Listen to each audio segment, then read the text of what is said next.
Hi class, and welcome to your flip tutorial on the beginnings of agriculture. Please remember that all vocabulary words are in bold print to take notes and to answer the questions that are on the sophia.org tutorial page for the beginnings of agriculture. All right, let's get started. The beginnings of agriculture, your essential question: how did their experience as hunters and gatherers help early humans to domesticate plants and animals? Well, due to climate change, which is rising temperatures, a lot of the glaciers started to melt and retreat. And what happened is this opened up new land for people to move to. So it also affected seasons. The warm season, the growing season, became longer as well.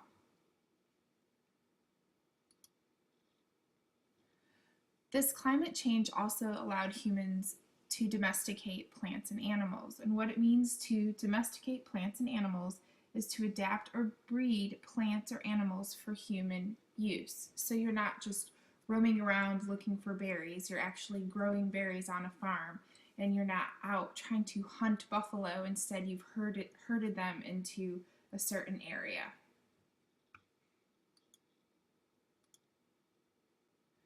These skills allowed humans to have grazing animals and more grain to eat. The domestication of animals.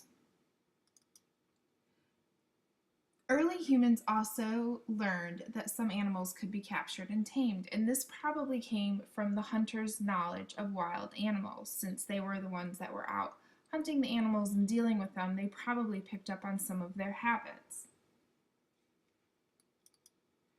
During the hunt, they probably drove some of the animals into ravines, which are deep valleys, and this developed into enclosing them, like we kind of see today, where cattle are enclosed in a gate.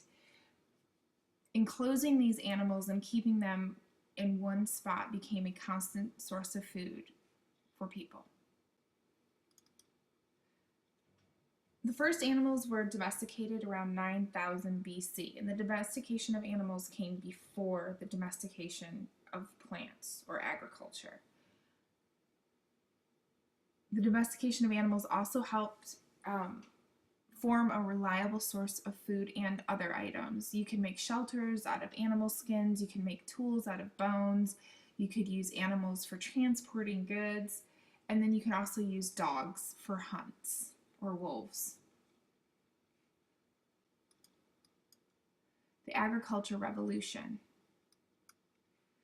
The Agricultural Revolution, just as the hunters' knowledge led to the domestication of animals, food gatherers' understanding of plants probably spurred farming and what is known as agriculture, or planting seeds to raise crops.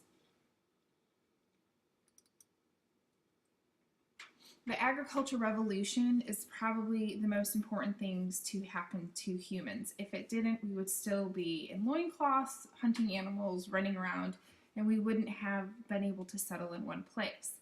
And it marks the shift from food gathering to food raising. It began around 8000 BC. It also caused changes in tools and technologies. Now we're farming food, we need hoes, we need things to dig with, so the need supplied the demand. It provided more food than hunting and fishing, so this increase in food is going to have an increase in population because people are healthier, they're living longer, and babies are being able to survive. It also provides better opportunities for settling in one place. The fact that people are growing food in one place keeps them from having to move around and search for it. So you're gonna see small villages start to develop. All right, well, that's it. If you have any questions, please see me tomorrow in class. Thank you.